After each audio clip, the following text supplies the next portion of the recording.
Welcome to the deep dive. Today, we're diving into a really common hurdle for many of you learning English, Hmm. that natural tendency to translate everything in your head instead of, thinking directly in English. Yeah, It's absolutely. such a key transition to make for, well, smoother, more natural communication. It really is. If your goal is to speak English with greater fluency and just express yourself more spontaneously, then finding ways to actually think in the language is pretty essential.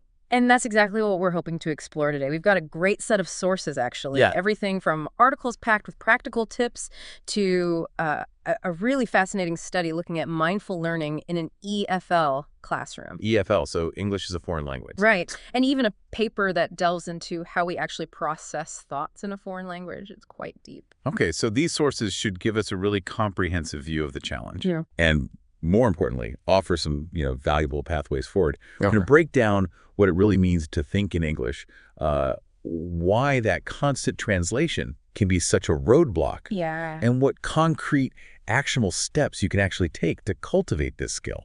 Okay, let's unpack this then. This idea of thinking in English, it can feel a bit abstract, can it? It can. One of our sources makes a really fundamental point that at the core, we apparently think in ideas. Right. And these ideas themselves aren't tied to any specific language. They're sort of universal concepts. That's a crucial foundation, isn't it? It is. So when we talk about thinking in English in the context of language learning, we're really focusing on shifting that internal voice. The monologue in your head. Exactly, that inner monologue, shifting it from your native language to English. Mhm. Some research clarifies that this inner speech can be as simple as just a single English word popping into your mind, Okay. or as complex as like a fully formed thought playing out internally in English. Right.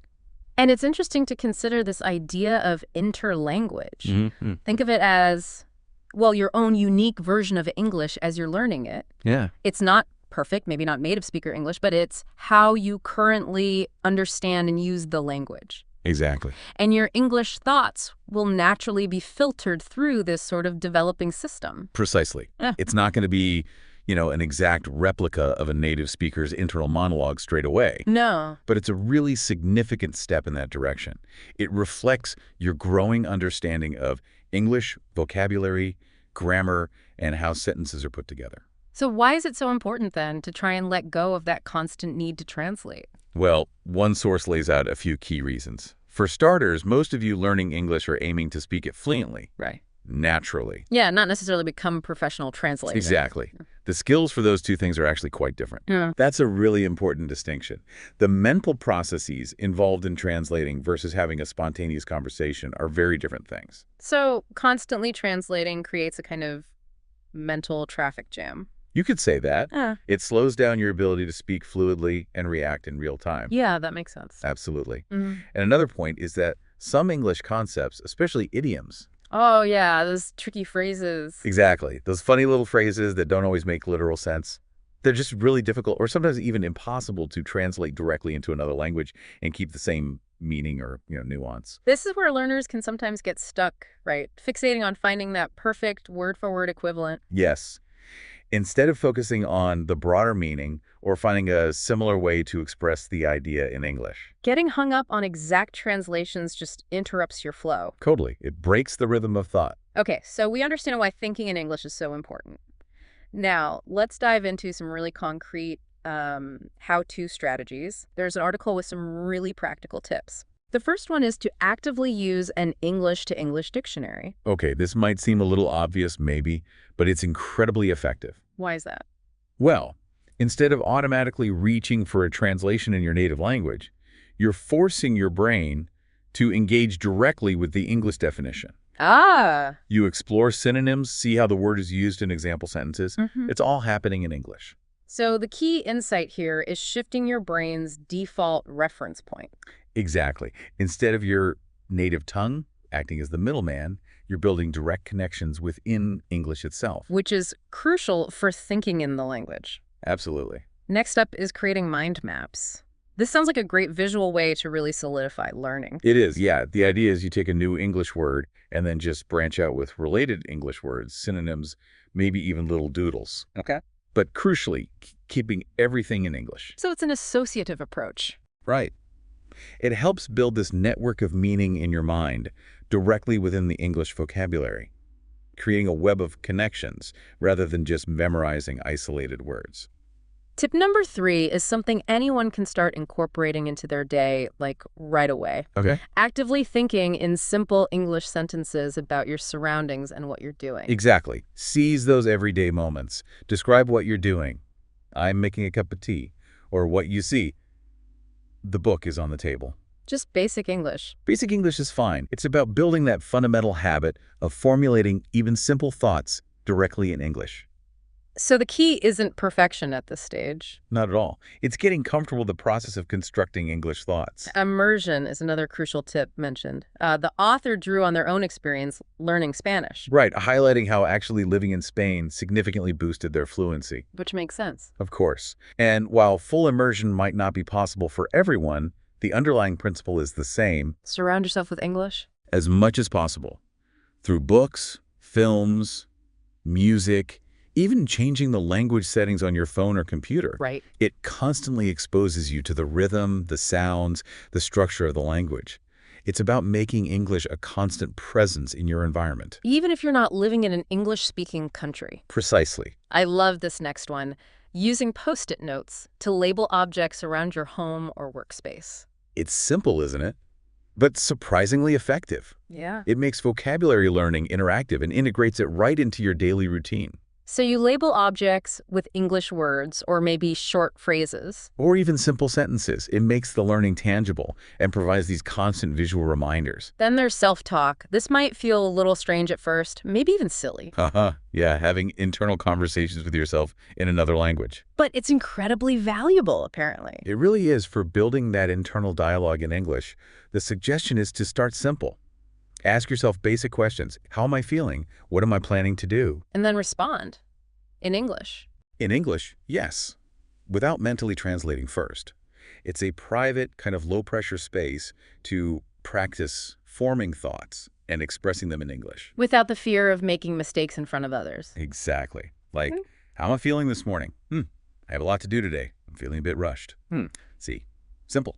Got it. And finally, keeping an English journal. Maybe even trying that morning pages technique. Ah, yes, from the artist's way. Where you just freely write whatever comes to mind first thing in the morning. This is all about stream of consciousness writing in English. Just letting your thoughts flow onto the page without worrying too much about perfect grammar or sentence structure. So it's less about correctness, more about flow. Absolutely. Yeah. It's a powerful way to unlock fluency, build confidence in expressing your thoughts, and maybe even tap into your creativity in the language. Okay, let's shift gears a bit now and look at the role of mindful learning in all of this. There's a case study from an EFL classroom that offers some really fascinating insights here. They define mindful learning as being fully aware, perceptive, and engaged in the learning process. What's particularly interesting is how they integrated mindfulness practices, things like short periods of meditation or focused breathing. Into English learning activity. Exactly.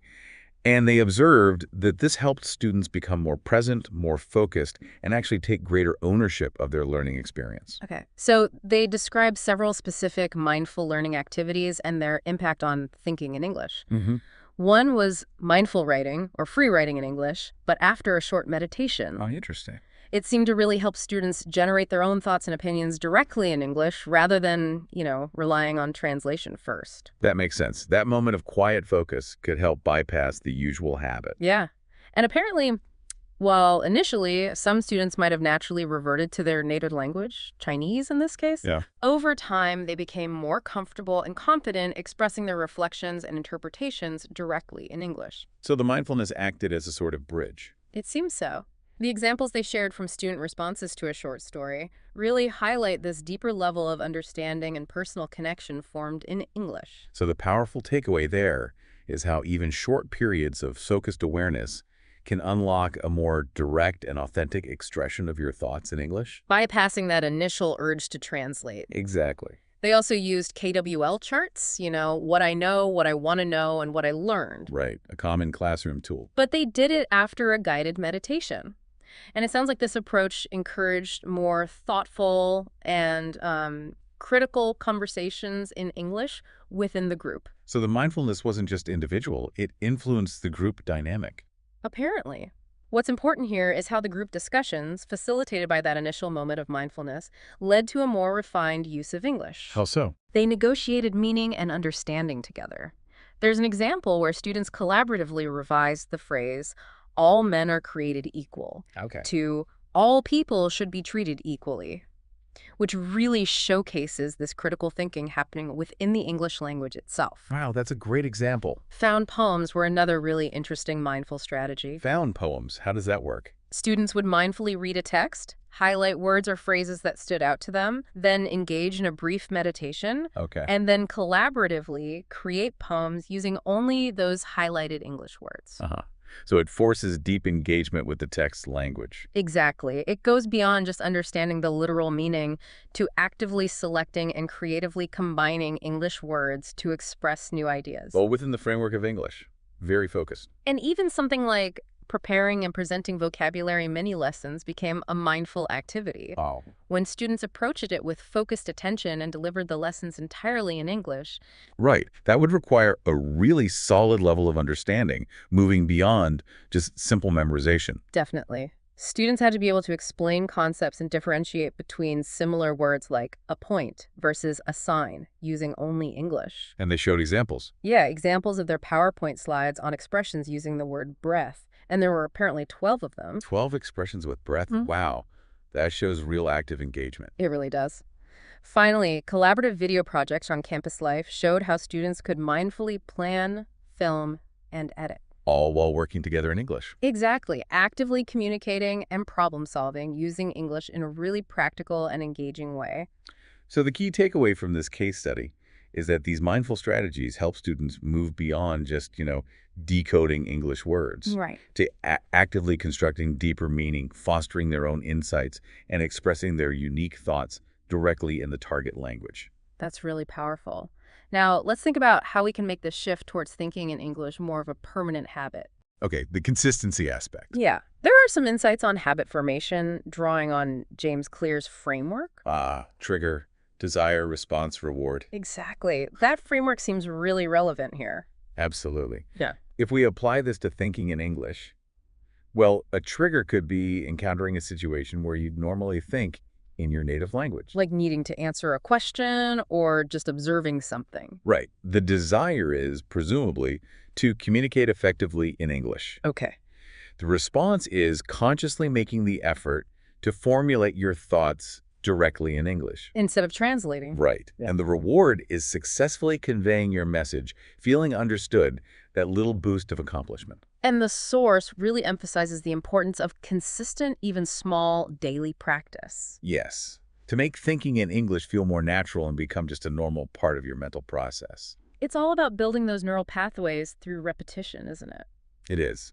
And consistent effort. It also highlights the crucial balance between sort of book learning. Grammar rules, vocabulary lists. Yeah, that's it. Balancing that with actively doing, consciously trying to think and use English in real time. So like practicing a new grammar point by trying to speak or write about something off the cuff. Exactly. Applying it immediately, trying to make it active. And it also touches on the benefit of mixing different types of learning, like watching movies or TV shows with English subtitles. Yeah. That helps reinforce the connection between spoken and written English. And aids overall comprehension, presumably. Definitely. That multisensory approach really helps the language sink in on a deeper level. You're not just seeing words or hearing them. Yeah. You're connecting the visual and auditory. Which aids internalization. Right.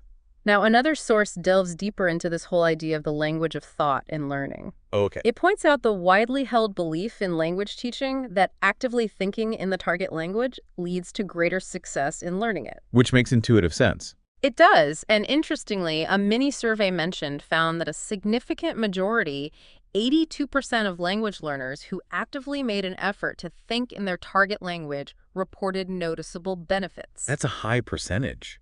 And what kind of benefits did they report? Things like improved reading comprehension, better oral communication skills, a deeper, more ingrained understanding of the language through that constant mental practice. Like internal rehearsal. Exactly. And even reaching a point where thinking in the second language became more automatic, plus mental rehearsal for different situations they might encounter. Those are pretty compelling benefits. However, the paper also raises a really interesting counterpoint, or maybe a nuance, Oh, it's not. suggesting that sometimes what we perceive as thinking in the target language might actually be thinking about the target language. That's a subtle but important distinction, isn't it? It really is. Are you truly processing your thoughts in the natural flow of English? Or are you consciously constructing and manipulating English phrases in your mind? Almost like mentally translating from a conceptual level rather than just thinking. Exactly. The former, that natural flow, is really the ultimate goal we're aiming for, I suppose. The paper also touches on the fascinating complexities of multilingual thought. How so? Well, how our internal language landscape can be quite fluid, sometimes leading to unintentional switching between languages, Yeah, I think many multilingual people experience it. or even a blending of linguistic elements in our thoughts, And it's interesting to consider the strategy some learners use, which is, leveraging a stronger other language. So not their native language, but another language they know well that happens to be structurally or vocabulary-wise closer to English. using it as a kind of stepping stone. Sort of, yeah. Yeah? As a bridge towards thinking directly in English if it feels easier than jumping straight from their native tongue. Interesting. Finally, let's just briefly touch on metacognitive strategies and awareness. Okay, metacognition, thinking about your thinking. Basically, yeah. In simple terms, these are approaches that help you become more aware of your own learning process. Right. These strategies encourage you to examine how you learn best, identify your strengths, your weaknesses. And actively choose and use learning techniques that are most effective for you personally. That self-awareness seems absolutely crucial here. How so? Well, in developing the ability to monitor your own English speech, recognize and correct your mistakes, and truly understand the value, the necessity, maybe, of thinking directly in the target language. They mention can-do lists as a practical tool. Okay, what are those? Lists to help you recognize and acknowledge the specific language skills you believe you're capable of performing. So it builds confidence. Exactly. It can really build confidence in your ability to think and operate in English. And learning portfolios are mentioned too. Yes, offering a valuable space for you to reflect on your learning journey, track your progress, and evaluate the effectiveness of different strategies you've tried. So it fosters a more conscious, deliberate approach to developing your English thinking skills. Precisely. So, to kind of bring it all together, making that shift from constantly translating in your head to thinking directly in English is, well, it seems like a really significant and rewarding step on your language learning journey. Definitely. And as we've explored today, it's supported by a whole range of things. Practical techniques, like using those dictionaries or self-talk, Right, and journaling. and even embracing a more mindful approach to your learning. Yeah, cultivating that awareness and engagement in your learning process seems key to accelerating this shift. And while it might feel challenging, especially in the beginning, remember that consistent effort, actively immersing yourself in English where you can, practicing with mindful attention, and consciously focusing on forming thoughts directly in English. It can lead to truly remarkable improvement. Absolutely. In your fluency and just your overall connection with the language. So here's something to think about. How could consciously applying just one of these techniques, maybe starting to label the objects around you with English words, Or setting aside just a few minutes each day for simple self-talk in English. how could doing just that begin to subtly reshape your internal language landscape? And foster a more direct, more natural connection to thinking in English. It's definitely a powerful area to explore further on your language learning adventure.